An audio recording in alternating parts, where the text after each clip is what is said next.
June 22nd, 1941. The sun-baked plains of western Russia. The earth trembles not from thunder, but from the coordinated might of 3 million men and 3,000 panzers. This is Unternehmen Barbarossa, the largest invasion force in human history.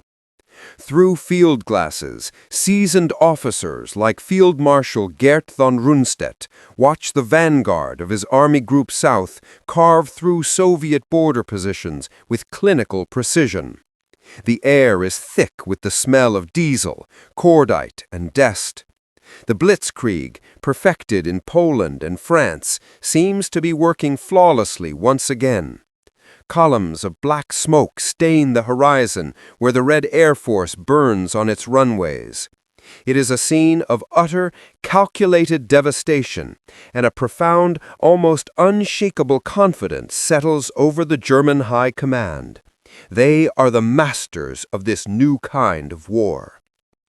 The spearhead of this assault is the Panzer III, the workhorse of the German armored divisions.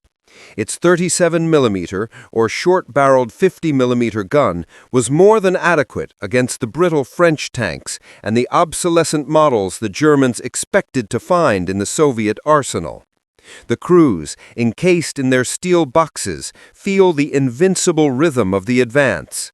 They push forward dozens of miles a day, surrounding disorganized Soviet units, leaving the grim mopping up to the infantry that follows.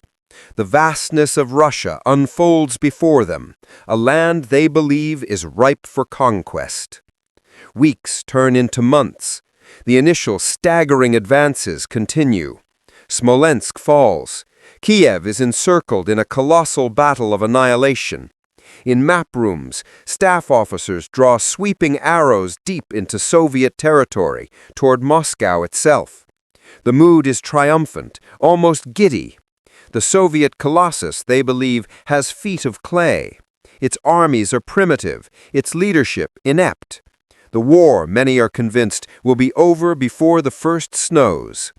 This is the pinnacle of German military arrogance, a belief forged in a string of seemingly unbroken victories. But as the autumn mud of the Rasputitsa begins to grip the land, slowing the advance to a sticky, grueling crawl, the first faint whispers of trouble begin to filter back from the front. Reports speak of a new Soviet tank, one that doesn't burn as easily as the others. Then the temperature plummets. The mud freezes solid. The first snows fall, transforming the landscape into a monochrome sheet of white. The German advance, though slowed, continues its relentless pressure. But the character of the war is changing. The environment itself has become an enemy. And in the frozen silence, a new sound begins to emerge. A deep, guttural diesel roar that doesn't belong to any German engine. It is the sound of a coming storm, one for which the vaunted Wehrmacht is utterly unprepared. Early November 1941. A frozen field near Rostov. The crack of a 37mm anti-tank gun splits the crystalline air. A crew of shivering German infantrymen watches the tracer rounds streak across the white expanse and strike the green-brown hull of an approaching Soviet tank. They wait for the familiar sight of a penetrating hit, the jet of flame, the flying debris, the screech of dying metal. But it does not come. Instead, the shell strikes the tank's front plate at a sharp angle and ricochets skyward with a high-pitched whine, useless as a thrown stone. The tank, seemingly unbothered, continues its advance. This is not the clumsy, boxy silhouette of the BT series or the T-26 tanks they've obliterated by the thousands. This is something else entirely. This is the T-34. Through his frost-rimed binoculars, Field Marshal von Rundstedt, observing from a forward command post, feels a cold knot tighten in his stomach that has nothing to do with the temperature. He sees them now, not just one, but dozens, emerging from the tree lines like wolves.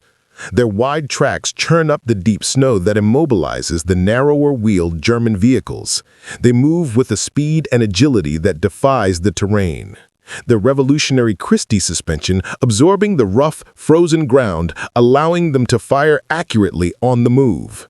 They are low-slung, their profiles sleek and menacing, with every surface sloped to deflect shot after shot. To the veteran field marshal, a man who had studied every tank in Europe, it is a terrifying, impossible vision. Inside a Panzer III, the command is given. Fire! The gunner squeezes the trigger. The round flies true, hitting the T-34's turret. Another ricochet. The loader frantically rams another shell into the breach. Latin, fire! Another hit. Another futile spark against the T-34's hide. The distance closes. The T-34's turret rotates, its long 76.2mm gun depressing. There is a blinding flash, a concussive blast that kicks up a geyser of snow and earth just meters short of the Panzer. The Soviet crews are still green, their aim erratic, but they don't need to be marksmen at this range. The T-34 keeps coming, a relentless, unstoppable force. It closes to point-blank range, stops for a split second, and fires. The German tank is torn open like a tin can. The battle is no longer a battle, it is a slaughter. Reports flood the command posts, each more desperate than the last. They speak of a ghost tank, a machine that cannot be killed. The German 37mm gun is nicknamed the Army door knocker for its impotence. Even the Panzer IV's short-barreled 75mm howitzer, designed for infantry support, struggles to make an impact. The T-34, with its superior gun, can engage and destroy German armor from distances where the Wehrmacht cannot effectively reply. The unshakable confidence of the summer evaporates, replaced with a new chilling vocabulary, Panzer Terror. The Blitzkrieg has met its match, and the master of maneuver warfare is suddenly, shockingly, being outmaneuvered. The German lines, once sharp arrows thrust deep into the Soviet body, now waver and blur. It is no longer a series of isolated incidents, but a systemic collapse.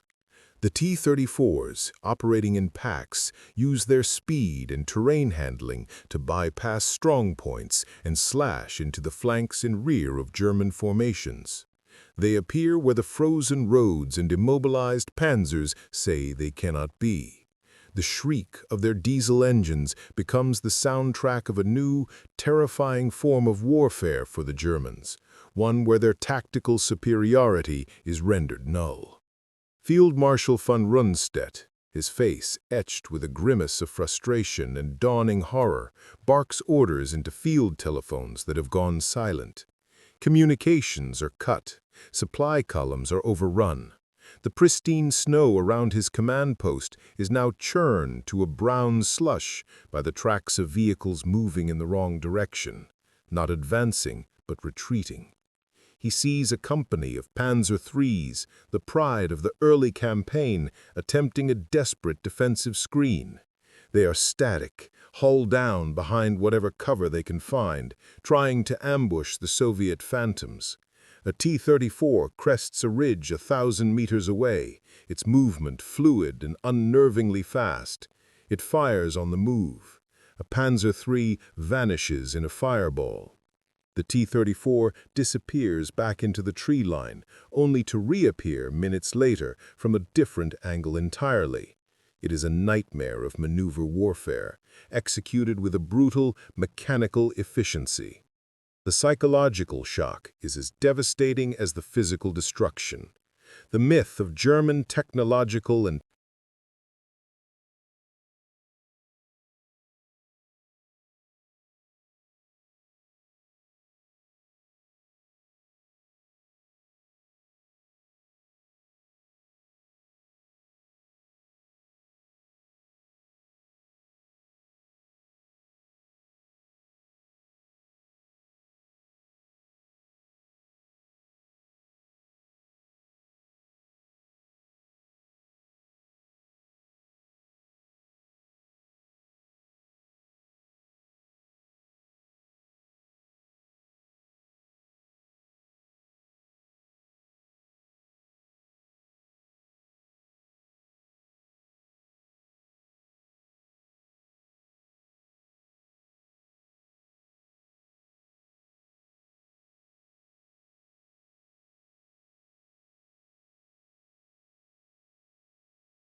The retreat from Rostov was more than a tactical reversal. It was a seismic shock to the very foundation of the German war effort. In the frozen mud of the Eastern Front, the myth of the Wehrmacht's invincibility lay shattered, pierced by the 76.2 mm shells of the T-34. For Field Marshal von Rundstedt, the professional soldier, the disaster was a clear, brutal lesson in military reality. He had witnessed a weapon that rendered his own panzer divisions, the spear point of the entire invasion, obsolete. The reports he filed to the High Command were stark and unvarnished. He spoke of a tank crisis, a technological gap that could only be closed by a fundamental redesign of German armor and anti-tank tactics. His sober assessment, however, crashed against the unyielding wall of Hitler's ideology. The Führer, enraged by the first retreat of his legions, could not accept that the Slavic Untermenschen he despised had produced a weapon superior to German engineering. Von Rundstedt's subsequent request for a flexible defense was met with a furious dismissal, and days later he was relieved of his command.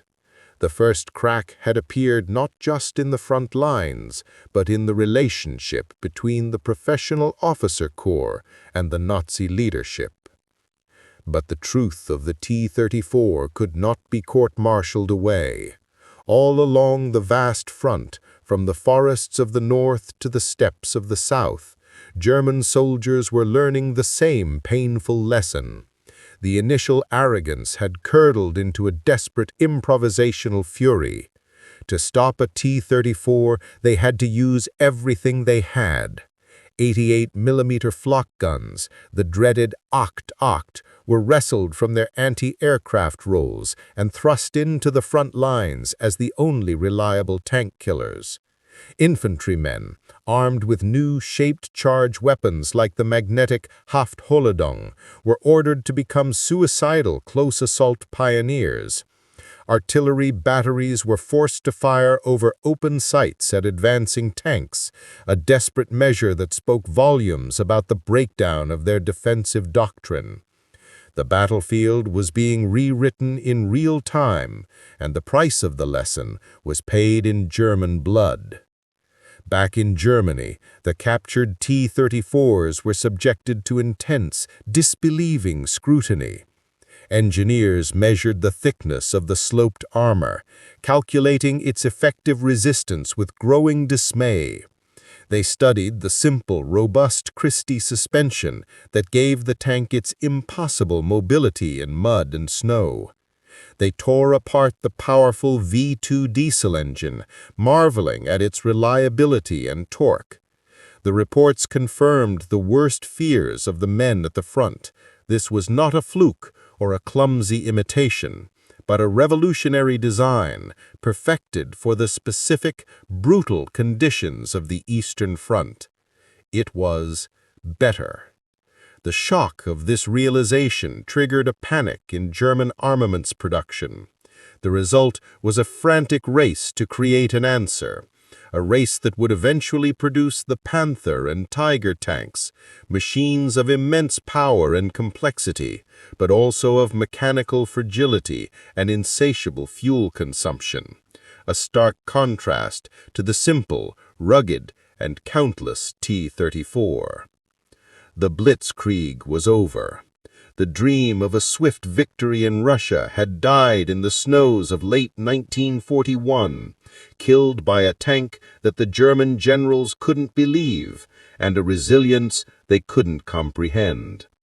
The T-34 had revealed the fatal flaw in Operation Barbarossa. It was a gamble designed to defeat an enemy that Germany understood, not the one that actually existed. The war of movement was replaced by the grim calculus of attrition, and as the first winter of the Russian war tightened its grip, the men of the Wehrmacht, shivering in their summer uniforms, knew with chilling certainty that the easy victories were behind them. They had awakened the bear, and it was armed with steel claws.